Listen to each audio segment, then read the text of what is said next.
Okay, so this is a short webinar, so let's get started. We have 222 registered, I think, so maybe they will pop in a couple of more before, but let's get going. So the webinar, as always, is automatically captioned, and please use the CC button in Zoom. We are recording these webinars, and they are published on our YouTube channel after the webinar, so you can watch it again. And we have muted all microphones to avoid any background noise, but you can, of course, use the Q&A function to ask questions to today's speaker.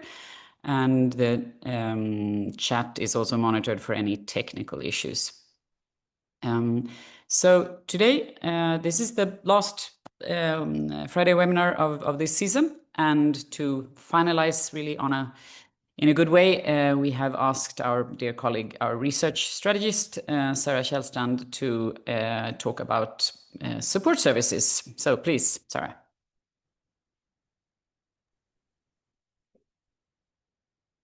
So thank you, just getting everything in order here. So today's topic is serving all customers, accessible support services, and the European Accessibility Act. And my name is Sarah Kjellstrand. I am a certified professional in accessibility core competences from the IAAP. I'm a research strategist here at Funka Foundation, and I work with inclusion, accessibility, and sustainability issues. And my favorite topic is cognitive accessibility. And we will touch a bit upon these things in this subject as well. So in general, our insights in the Friday webinars come from what we do. And we do audits, research projects, and user testing. And in this case, the insights mainly come from a pre-normative research report that I did last autumn on behalf of Sensenelec in the preparations of the standard on support services that is currently being developed. So the insights today is really from the pre-normative research and not the standard itself, because the standard is still in development. So why are we talking about support? Why does support matter? Well, as anybody would know who has tried to get support for a product or service that doesn't function, well, it's really the key to the usability of the product. If you don't know how to use it, if it's broken and you don't get the support you need, well, the accessibility and the usability of the product and the service is not really there. So from a business perspective, it's also a window to your company. It's about building trust, building the relationship with the customers. And of course, it's obvious, but persons with disabilities are customers that are likely to talk about your company to others in a positive or negative way, depending on the products and services, but also depending on the way that you get the support and service you need for the product or service that you have bought. And accessible support services it's not about special treatment or anything extra. It's really about ensuring that everybody has equal opportunities and equal services. But what does the European Accessibility Act in particular say about this? Well, they give a bit of a restriction on accessibility in support services. First of all, it's only where support services are available that they need to be accessible. And then it's about the information on the accessibility of the product and service and its compatibility with assistive technologies. So it also restricts really the scope of accessibility in support services. But then it also says, of course, that the information that is provided should be provided in accessible modes of communication. So what about the practice? How do you really do accessible support services? Well, one way to look at it is to divide it into 3 different components. First, you have the access to the support service, so the channels of communication. And then when you as a customer get to the support service, it's about the reception, about awareness and disability etiquette, the way the communication in the support service is being handled. And lastly, it's also about the information that you are provided by the support service. So information in accessible formats. So I'll go through this in a bit brief detail here. But just as a start, multimodality is really the key. So offering multiple channels with alternative modes of communication is a key thing to think about when providing accessible support services. And this is not only to ensure that access to the support service is not dependent on the use of one or two senses. It's also about accommodating to preferences and offering a comfortable communication in a situation that may be difficult. I mean, if you are already a bit frustrated about a product that doesn't work, or if you have a question, then you're already in a bit of a vulnerable situation as a customer. So what you need is reassurance and communication that works for you. And what has been seen very clearly in user research on customer service is that people really prefer to communicate in the mode that they usually communicate in. So it's no surprise if you are a person who likes communication in writing, then you prefer to write to the services. If you prefer talking, you prefer talking also to the support service. So it's this combination of both being open to persons of various abilities and also to see service really as a support, as a service, offering the communication in ways that also are not just accessible, but confident and inspires confidence and trust. And there are different ways of channels, different multiple channels that you can use. Phone, on-site, chatbots, written emails are a few of them. Then you get different modalities. And there are also examples about this. I'm not going to get into detail of all of this, but one of the ones that are getting increasingly popular now, I think deserves a bit more attention. And those are the chatbots. So first of all, transparency is super important. So it needs to be transparent from the beginning that you're actually talking to a chatbot and not a person. Because as a customer, as a person, we accommodate our way of communicating accordingly if it's a chatbot or if it's a person. And also there's the issue of where does the data go? What am I sharing, and who is storing it for what purposes? This needs to be super clear. Then, of course, it's a question of technical accessibility for screen readers, for operability, and also to be able to handle the communication in the pace with the timing and control that works for everyone. Sometimes it can take time to read and understand the information, work out an answer and write it. And if you increasingly get these messages from the bot, where are you? Did you get lost? What's happening? Then it can be very stressful. Also, it's important to have a plain language, not too much jargon. And perhaps one of the most important things is that it should be easy to bypass and to get human assistance. And this is so important that it deserves an extra slide. Human contact is essential. In the pre-normative research we did last year, also together with the European Disability Forum, we saw in the responses to a survey that was sent out that regardless of a person's ability, human contact is really the one thing that people want most out of support services. A lot of comments saying that it should be easy to get in touch with humans. Also, if you think about it, if you're looking for information about accessibility of a product, chatbots are usually only programmed to deal with a certain limited amount of questions. So quite often you get into a circle of, I don't understand what this is, what do you mean? So for some people, it's easier to just not even get engaged with a chatbot when they know that, oh, this is going to get complicated, and just go straight to a human if you have a question that is possibly a bit more complicated. So what happens when you get through to the human support? Well, then it's a question about how people are being received, about disability awareness and etiquette, and also about the accessibility knowledge. But knowing all about the accessibility features is not enough if you don't master the communication. So staff training in awareness as well as accessibility is really essential. And there are lots of material on disability etiquette. We do trainings on that, for example. But just a few things that are important to think about here is to keep communication simple, with a simple language, not too much jargon.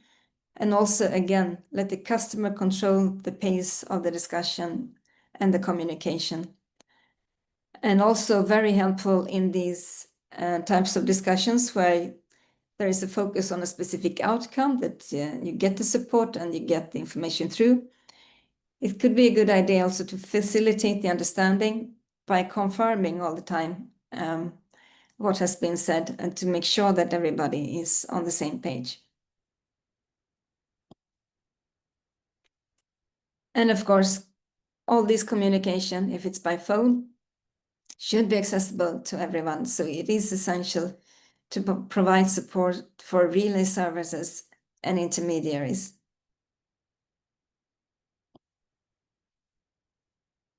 And the third element of accessibility in support services is about the information. And here we have two parts. Usually when we talk about accessible information, it's not just the format.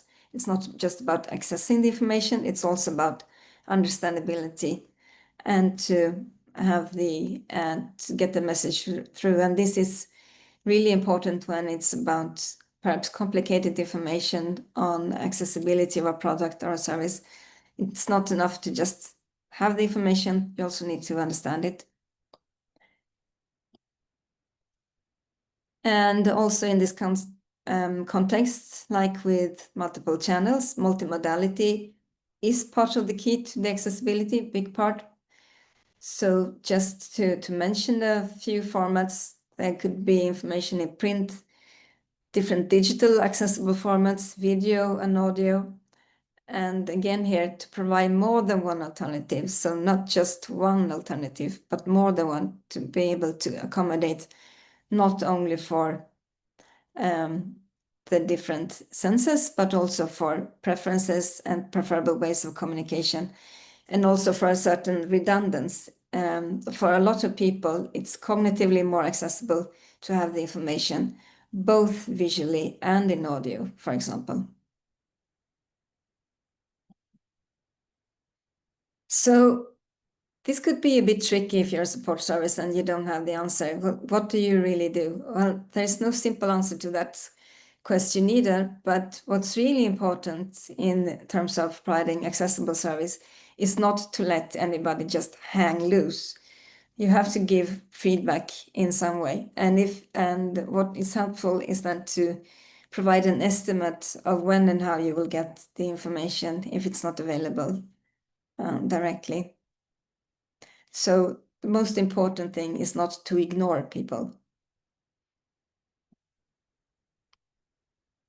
And where do you start? This is a completely new area probably for a lot of people who have just been working with the products and not really think about the human side of everything around in the customer journey. But first is probably to do a check. What different types of channels do you have, and are these accessible? By doing audits, user testing. And also the same thing with the information. What kind of information are you providing and in what formats? Training for staff, both on accessibility features and also on disability etiquette and communication skills.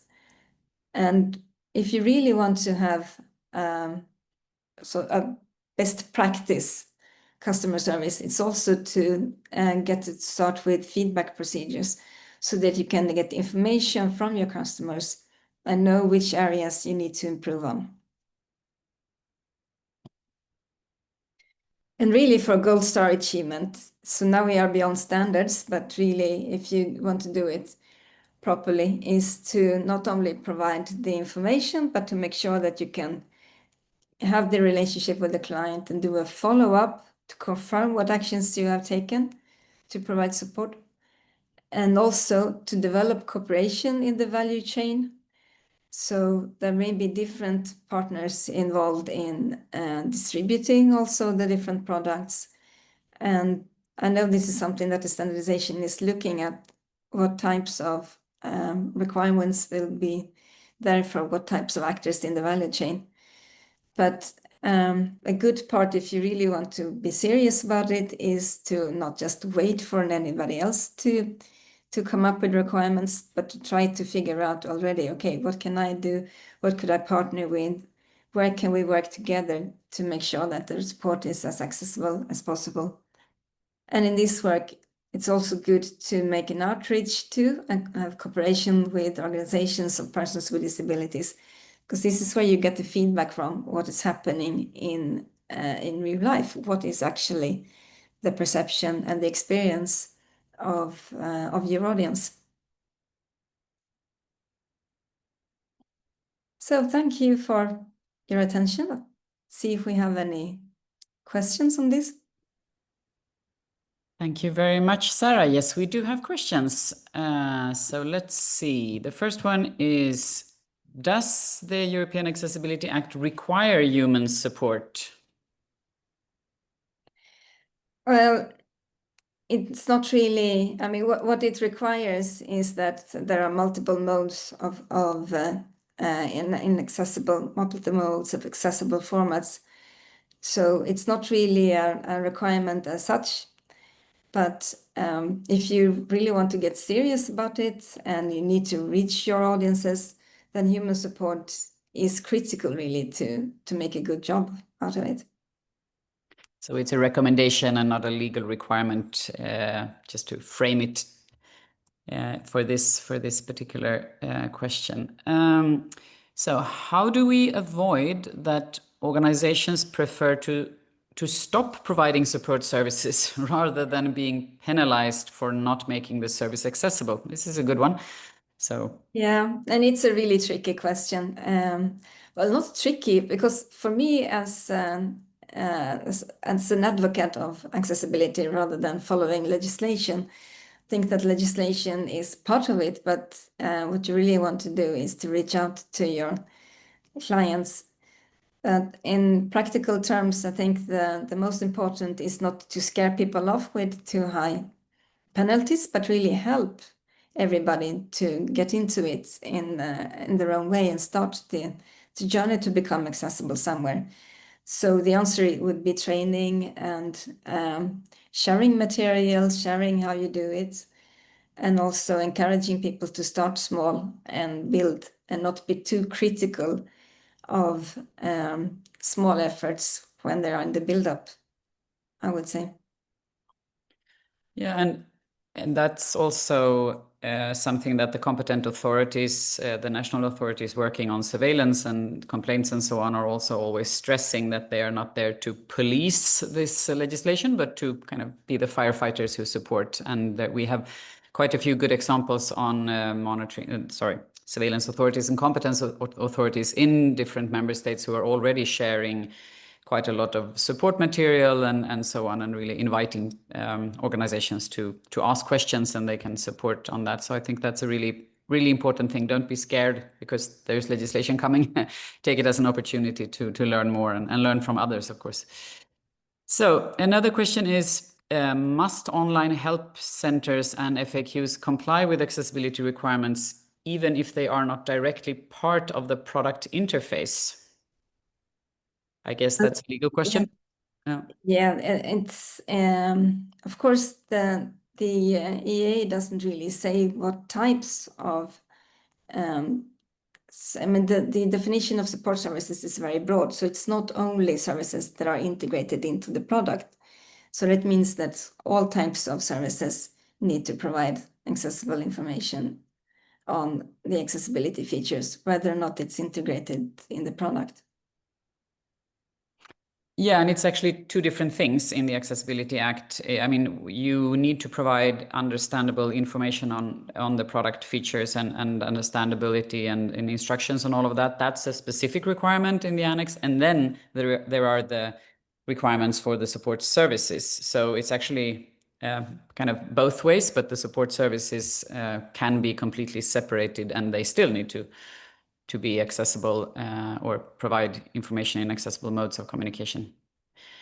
So we have a question here. Are you able to provide the source of the research with the European Disability Forum confirming that regardless of ability, human contact is what people want most out of support services? This is your favorite question, I guess?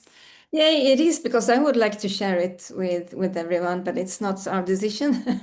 So it's a project on behalf of Sensenelec. So they are really in charge of sharing the data.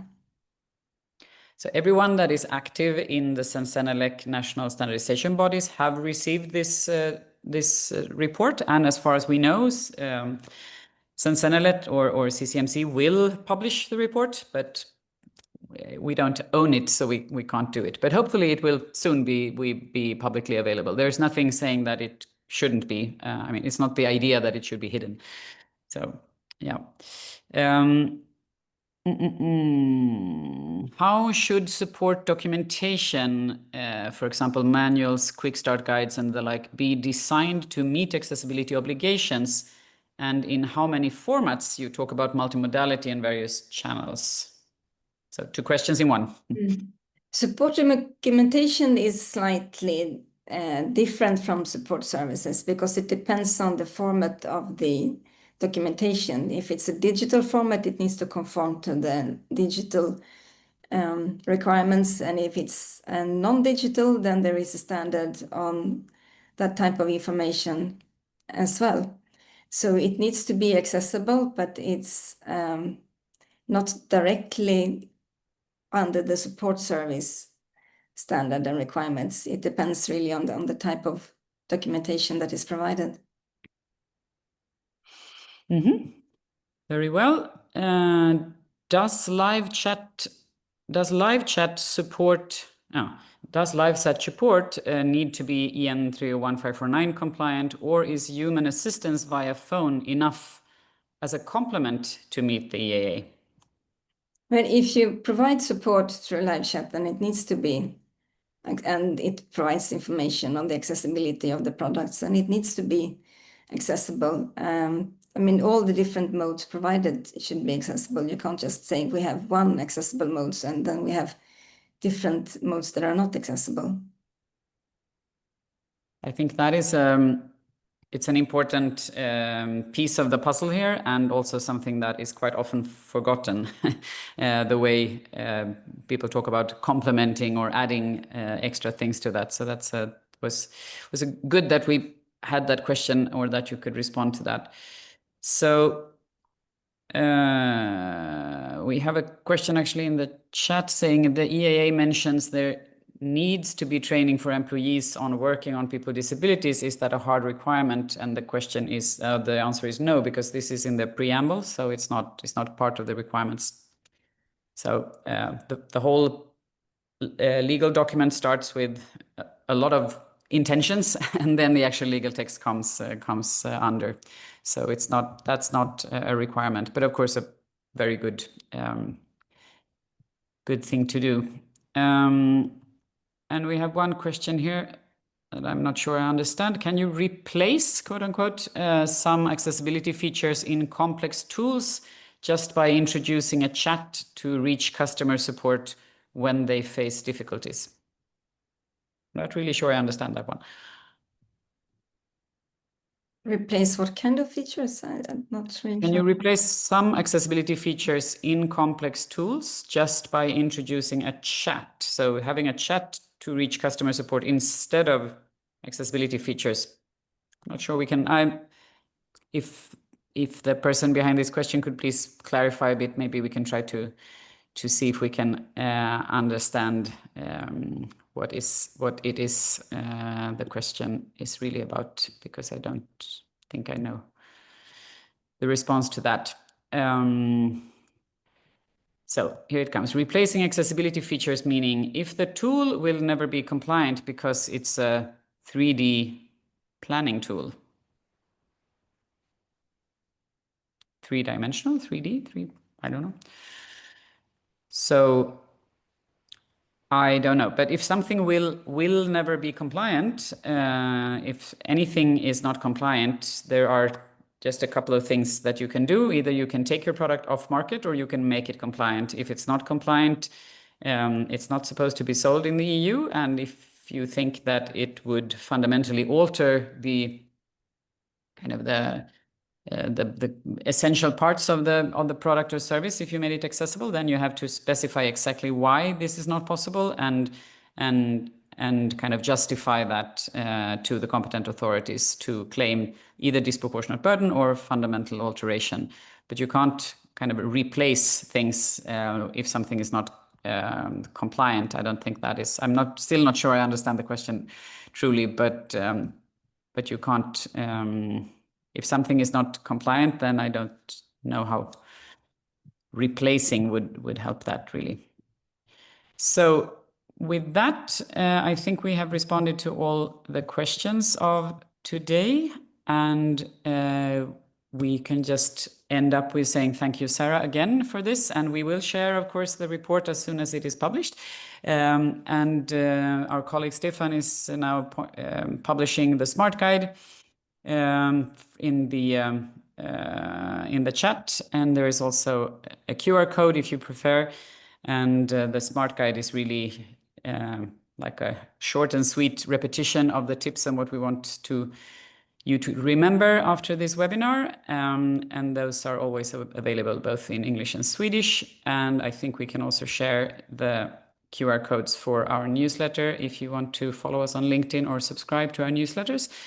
And if we are discussing right now if we are going to continue with these Friday webinars in the same pace that we have done lately, and also if the format is right and so on. So if you have any ideas or thoughts around that, or if you think they're useful in any way, please let us know, because we will, of course, listen to our clients and everyone else interested in what we're doing when we decide what to do in the upcoming in the autumn and upcoming years. So with that, I think we can say thank you and just wish you all a very nice summer. If we can have the last slide, maybe. Yeah. So, and enjoy your holidays, of course.